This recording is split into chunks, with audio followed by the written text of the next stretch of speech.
Afternoon, making up a broccoli salad tonight, so I thought I'd film it. We've made it probably 4 or 5 times in the last couple of weeks. We've just gone crazy on it.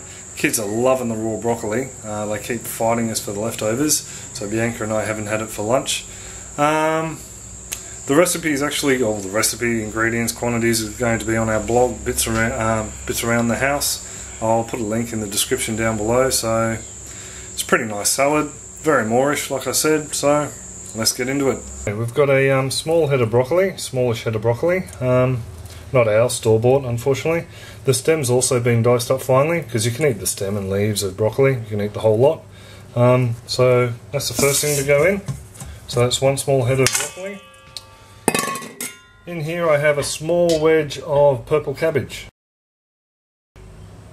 That's just sliced finely, well not real fine, but sliced thinly. And to that, get all that purple goodness in. Half a large cucumber, half a red pepper or capsicum, and 4 long snake beans, and a stick of celery. So that's all going in there. There's the snake beans, chopped nice and fine.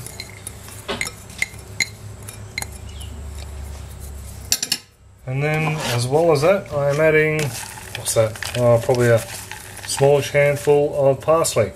This is the first flat leaf Italian. This is the first harvest we've had from the aquaponics. So there we go. Some parsley in there as well. And some dressing. The dressing's made up of 4 of these spoons, dessert spoons of a probiotic yogurt we make up.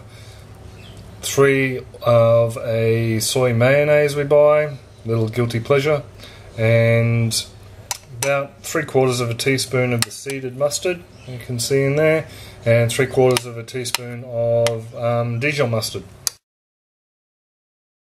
So that just all goes in there.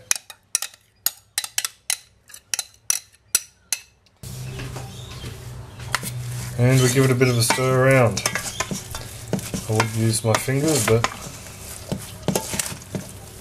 they're a bit gluggy.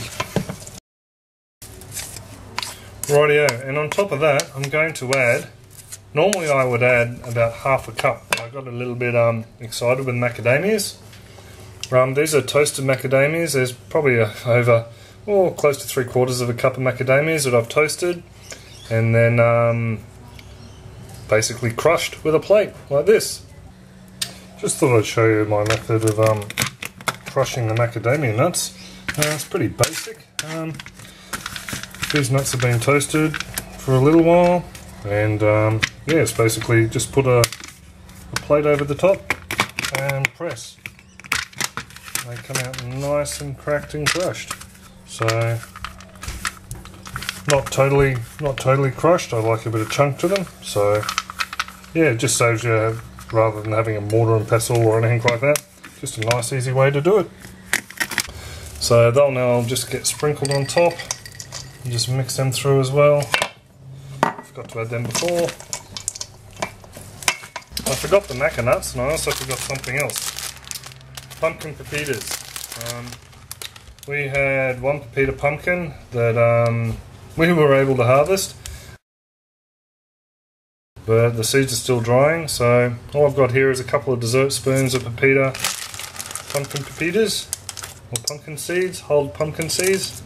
So they're just going to go in there. Oh, yeah, 2 will do. 2.5. So they'll just go in there as well. And I'll mix it around. I actually came across this recipe one lunchtime. I was sitting eating raw broccoli and macadamia nuts for some unknown reason, and the pairing just tasted so nice. I did a Google search, and heaps of broccoli salads out there, but the dressing was what I actually picked up on. I'll put a link to the lady's blog just to give her credit, because she gave me the idea for the dressing. Yeah, it just goes so nice with the broccoli and maca nuts and all the nice crisp veggies in there. So yeah, macas and broccoli, match made in heaven. So there you go. There's my maca and broccoli salad. Very tasty little number, and I hope you enjoy it if you try it. Have a good one.